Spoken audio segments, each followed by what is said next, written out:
Cool. Well, thanks everyone for coming out here. Modular Summit. Woo. Yeah. Round of applause.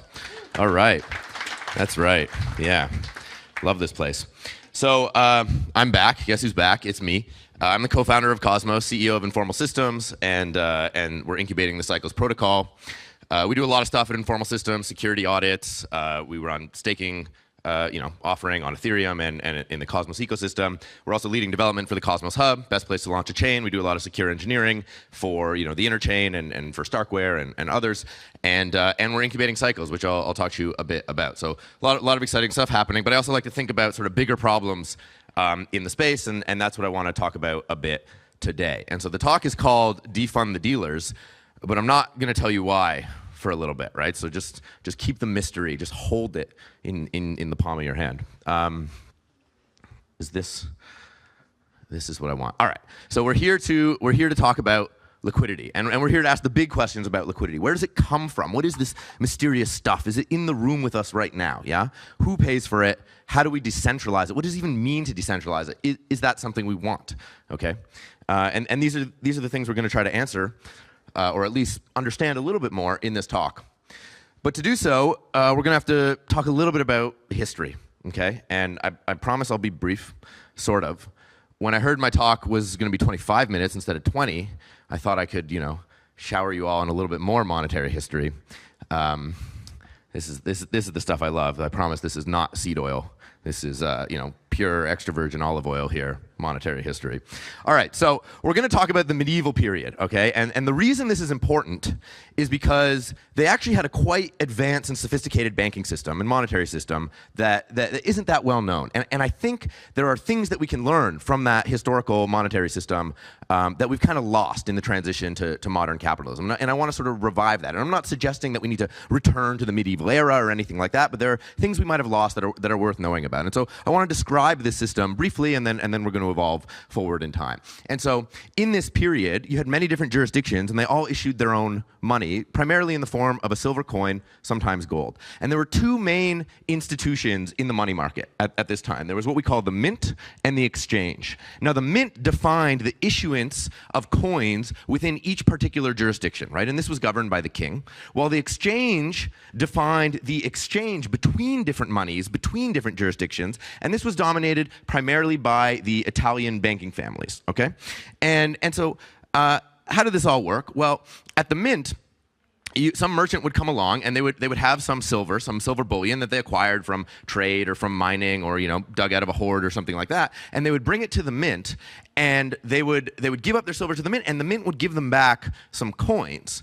And in doing so, the merchant has given up some of their silver, some as seigniorage. They're sort of taken away by the king, and so the merchant is paying essentially for this service. But they receive coins in exchange, and the value of those coins to the merchant in that jurisdiction, their actual purchasing power, is higher than the metal they started with, right? So they actually gain purchasing power, but they have to give up some silver, right? And this excess purchasing power actually comes from sovereignty. It's the power of the king itself to declare that by stamping my face on the coin, it's now worth more than the silver in its uncoined form, right?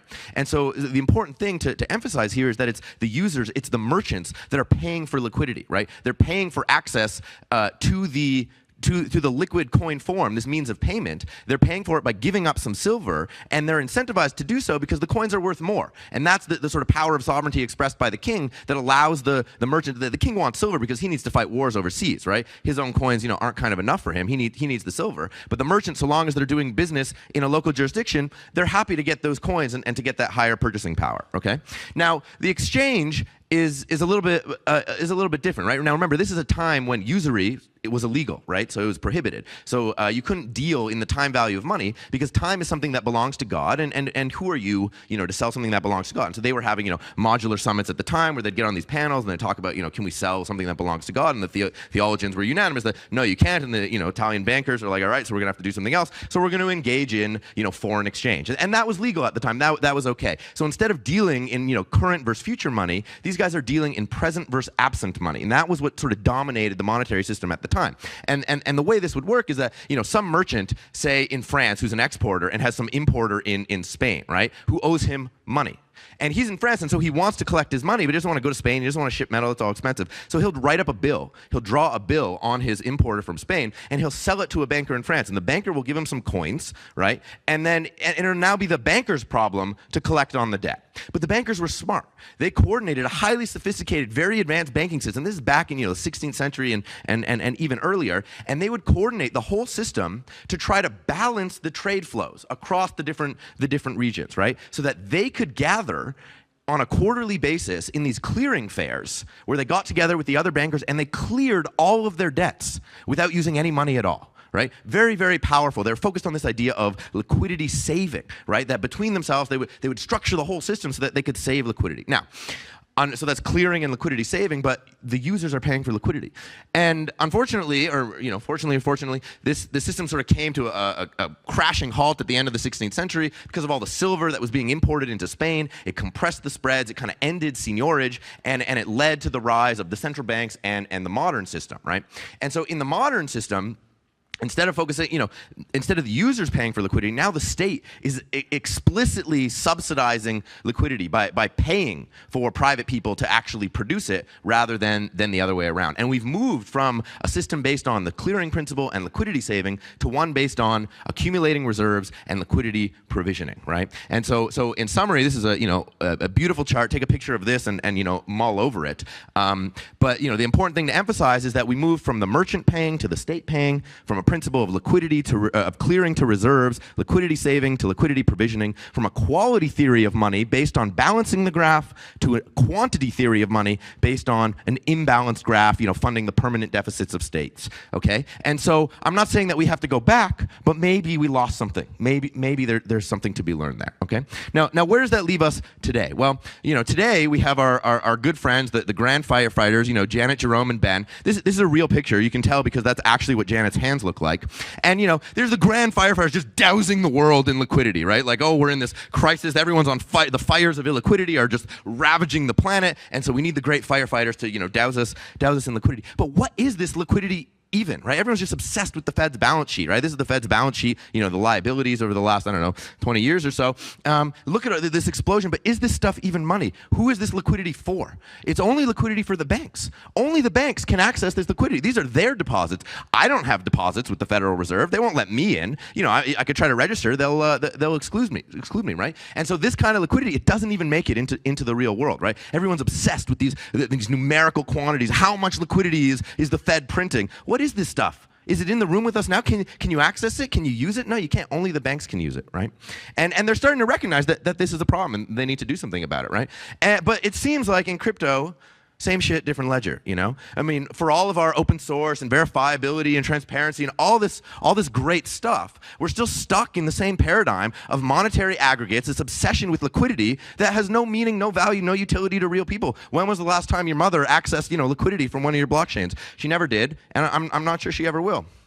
Well, we might have something to do about that. Okay, so before we kind of address that problem, let's talk a little more about providing liquidity. Now, where do we start with that? Well, I'm starting with Jack Trainer's The Economics of the Dealer Function. It's very, very nice, easy, clean paper that just describes the mechanics of how dealers work, right? And so we're just going to cover it briefly. How do dealers work? Well, besides the dealer, we think about two different kinds of actors. There's the value investor and the time investor. Okay. Now, the value investor has low time preference, right? They don't need high time preference. High time horizon. They don't need to worry about liquidity. They're just in it for the fundamentals. They want to buy low, sell high, right? But the time investor is in a different situation. They have illiquidity issues. They need to transact now, okay? So the willingness of the value investor to buy low, sell high creates what we call an outside spread. And that's the outer bars. And within that outside spread, there's an opportunity for the dealer, the market maker, right? Dealer, market maker, it's the same term. They show up and say, hey, I'm going to take advantage of this outside spread, and I'm going to quote an inside spread, a bid-ask price, to the time investor who needs money now. And I'm going to use my balance sheet to absorb flow from the time investor so I can make liquidity available to them, and I'll take the risk onto my balance sheet because I'm going to expect that over time the flows are kind of going to net out, right? So I have this opportunity because of these, because I can take some risk but the flows will net out, I can harvest this spread in the meantime, right? But the size of that spread is actually the dealer's estimate of their uncertainty of the existence of the market itself. Because if they take on too much directional flow, right, then the market's going to disappear altogether. The dealers are going to step out, and this happens from time to time. Yeah. Okay, now in crypto, we've gone ahead and tried to decentralize the dealer function, AMMs, XY equals K, all this beautiful stuff. But in doing so, we've collapsed the spread into a static fee. It's no longer something dynamic that the dealers can adjust. It's just the transaction fee in the AMM. Now, there's been a lot of research over the last year or so about, okay, how can we make dynamic fees in AMMs? Can we make them a function of volatility? This kind of thing. But it's still a big open area for research. And we're increasingly discovering that actually, just decentralizing the dealers isn't quite cutting it. And a lot of folks are going back to hiring, centralized dealers, centralized market makers, adding concentrated liquidity, things like this to address these kinds of liquidity problems that are still plaguing us in the blockchain ecosystem. Now, Cosmos is certainly no stranger to this. We've been, plagued, you could say, by liquidity challenges, and despite having clearly the best tech, Celestia and everyone else, and amazing user interfaces and all this stuff, and amazing DEX like Osmosis, we're still struggling to attract sufficient liquidity to compete with, let's say Ethereum and Solana and these kinds of ecosystems. Now, so what are we going to do about this? Well, we're introducing Hydro, right? So this is an application that we're building at Informal Systems. Right, it's cool. We've gone from like theory and history, deep theory and history of money, to actually building like degenerate liquidity providing in the Cosmos ecosystem. Let's get it done, right? And so this is a decentralized auction platform for protocol-owned liquidity, right? We want to make, there's all this capital tied up in community pools across the Cosmos ecosystem and beyond. We want to make this capital accessible. We want to deploy it into AMMs and into other, other apps that actually need access to liquidity in a frictionless and permissionless way. And we're going to work with our friends from the Time Wave project to make this all kind of automated. Because right now what's happening is people are making proposals to the Cosmos Hub to say, hey, we want some atoms. We're going to put it into multi-sig. We're going to deploy it into some AMM. It'll sit there in the LP. No one's really monitoring. It's all kind of like ad hoc, right? So we want to formalize it, build a proper auction platform, let people bid on it, and unlock all that capital in the community pools to provide liquidity across the ecosystem. So for all you modular people building rollups, you should know that the Cosmos Hub is Celestia's best ally, and it's your friend, and it's here to support you. And if you want access to TIA liquidity, you should get in touch with us. And for all of you, that want the grand power of an application-based blockchain and building in Cosmos, the Cosmos Hub is the best place to launch a chain, and Hydro is a big part of that, and you should get in touch. So arguably, after all this ranting about problems with liquidity providing, this is sort of like the best we can do in the world of providing liquidity, right? Nice decentralized liquidity provider. This is kind of the pinnacle. But there is another way, and it's the other way that I want to talk to you about, right? So liquidity saving. Now, I hope you were paying attention during the history, because we're gonna run it back turbo here. Remember the bankers, they're gathering in these clearinghouses on like a quarterly basis to clear all their debts, right? Well, I came across this paper about liquidity that says for the ordinary saver, liquidity is of little value, right? And I would just sort of keep the dealer function in your mind here, because the point of the dealer function is that it only works because the flows balance out over time, right? And so they make this point that many long-term investors would be just as well served by an asset market that only traded once a week. Imagine if the markets were only open once per week. I mean, it's ridiculous. Obviously, it's a silly idea, but just conceptually, there's something interesting there, because if the market's only traded once per week, then you might not need dealers, because all the flows from all the different individuals that would happen over the course of that week could balance out against each other. You'd find the liquidity from the other people that were going in the other direction, right? And so, they say the attempt to offer perfect market liquidity actually ultimately works against the interest of investors. So there's something to think about in this like batch offering, right? That batching trades can actually be incredibly valuable. And so, maybe not weekly, maybe we should do it, daily or hourly or every few seconds, right? And who's doing it every few seconds? Our good friends Penumbra. Yeah, represent. So Penumbra just launched. Huge round of applause, right? These guys are doing some breakthrough stuff, and they get it, right? And this combination of privacy and batching. I mean, they still have liquidity providers because they're only running the auction. They're only running the batch execution every few seconds, right? So they can't net out all these trades, but at least they can significantly reduce how much is being leaked in executing their trades, and they've got the right idea. This working towards batching, right? So everyone's really excited about Penumbra, and for the right reasons. And so we're building something similar. We're sort of generalizing the ability to build private batched execution on COSM-WASM chains, and we call that Quartz, right? And what I really like about the design of Quartz is that it really emphasizes the sort of modular thesis of composition, right? We have encrypted intents and results that really just need data availability. You can post that to Celestia. You have execution. We like to do it in a trusted execution enclave so you can keep it private, right? And then produce zero-knowledge proofs of correctness so that in the worst case, if Intel rugs us, we're just back to the base case of like public, transparent blockchains today.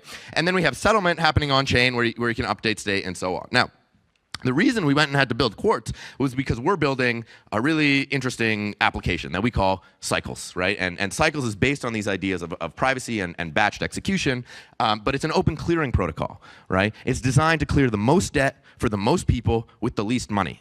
Okay, I'm going to say that like 6 more times in the talk, so don't worry if you didn't catch it the first time. But the idea behind Cycles is that everyone in crypto thinks that like, oh, the power of banking comes from the asset side of the balance sheet. If only we had counterparty-free, permissionless assets, then we could solve banking. And the bankers are just like laughing all the way to the central bank because they know that the power of banking comes from the liability side of the balance sheet. Like we saw, the bankers have been gathering, even though our system is no longer systematically designed around the clearing principle and liquidity saving, the bankers still gather in clearinghouses every day and have for hundreds of years to clear as much debt as they can with as little money as possible, right? And this power of clearing, we have all been systematically excluded from. Unless unless you're part of the bank, unless you marry into their family or whatever, you're excluded from it, right? And maybe you've used Splitwise. That might be the only time you've experienced clearing, right? You split a bill with your friends, but Splitwise only works in small trusted groups with trusted friends. What we want to do with Cycles is allow people to clear with arbitrary strangers, arbitrary debts, anywhere in the world, in a privacy-preserving way, right? So that's the power of Cycles, to clear the most debt with the least liquidity for the most people, right? And so to illustrate how kind of Cycles works, we have our good friends, the Three Stooges. You might be familiar with this video. The idea is that they all find out that they each owe each other $20, but they only one of them has a $10 bill, right? And so they pass the $10 bill around a few times until all the debts are cleared, right? And then everyone's like, oh, banking is stupid. Okay, there's actually like a profound insight in here, which is you could clear all $60 of that debt with no money at all. Right, and the bankers know this, but the rest of us seem to have kind of forgotten about it, right? So that's what we can bring back. Here's him actually, giving the money. And so with Cycles, the way we're approaching this is to build what we call a universal finance engine, right? We can we can boil finance down to a very small number of primitives, what we call obligations and acceptances and tenders that allow us to express kind of arbitrary financial compositions that can then be solved over with a graph solver in an enclave, like I was showing in a batch operation in private. And it's not just about cycles between people. We can add liquidity sources as well. That purple node at the bottom is a liquidity source. It could be Bitcoin, could be Atom, could be TIA, it could be what have you. It could be Hydro. It could be, this platform we're building for providing liquidity that you can close cycles with a liquidity source. In the world of cycles, there's no difference between a liquidity source and a user. We can abstract over all of it with our universal finance engine and build arbitrary kinds of financial applications from a small number of primitives with the same graph solver. And when you generalize this into a network with many different liquidity sources, you come to unpack incredible amounts of power, where a small number of people being willing to use and accept a particular currency can actually benefit a much larger number of people that don't even want anything to do with that currency because of the network effect in cycles. And so the way we're building out this platform is to make it a sort of a risk-reduced platform that gives you the power of the obligation graph for building new kinds of lending protocols and new kinds of stablecoins that are aimed to be designed on top, right? So Cycles is aiming to be this sort of optimal place to build lending protocols and stablecoins. And so with that, I'll tease the idea that we can now build a safe, decentralized, liquidity-saving stablecoin. What can be unburdened by what has been. Yeah? Let that sink in for a minute. This is where I drink some water. I don't have any.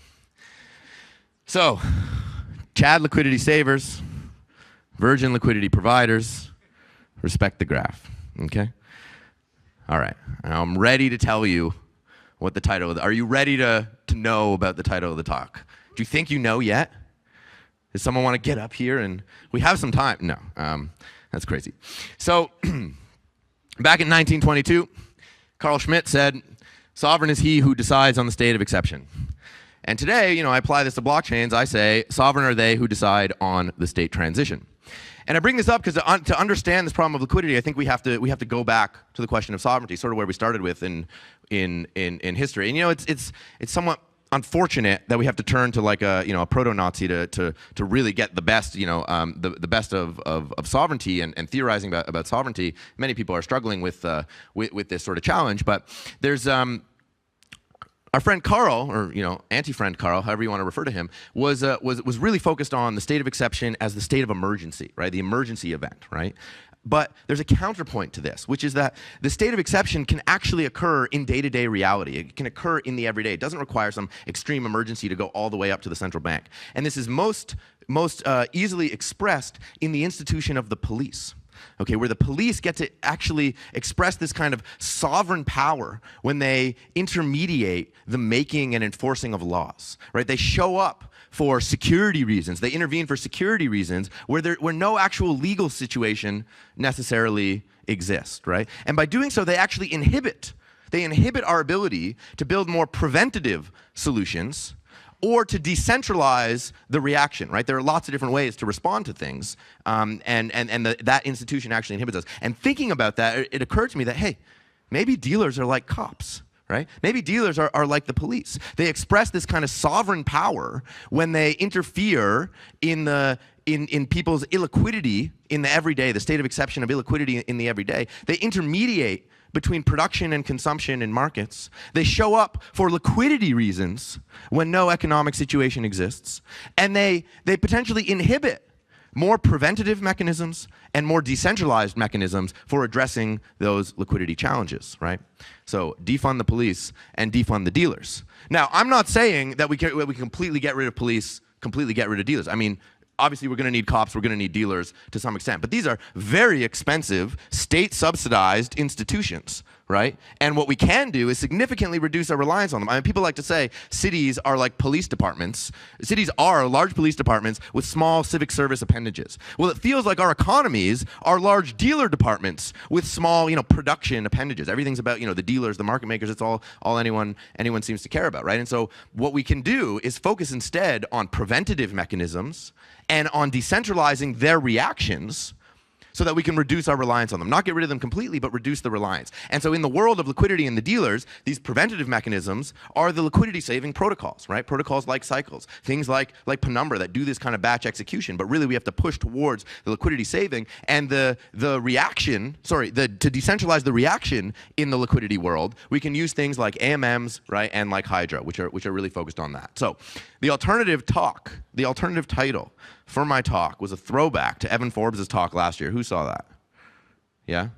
More of you have seen Evan's talk. I mean, come on. Yeah, it was a real banger, right? But this was the alternative title, How to Make the Dealers Cucks, okay? But you weren't going to understand that until we got, all the way through.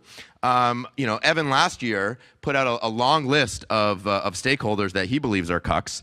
I will add, dealers to that list because that's what we need to do here. So that's it for me. Thank you so much. Stay connected. We are hiring at Informal. We're bringing cycles to market. We need a lot of creative, brilliant, motivated people to make this thing work. We're transforming the financial system, and that's hard work. So if you're interested in any of this or what we're building with cycles, trying to clear the most debt for the most people with the least money, please reach out, get in touch, and thanks so much.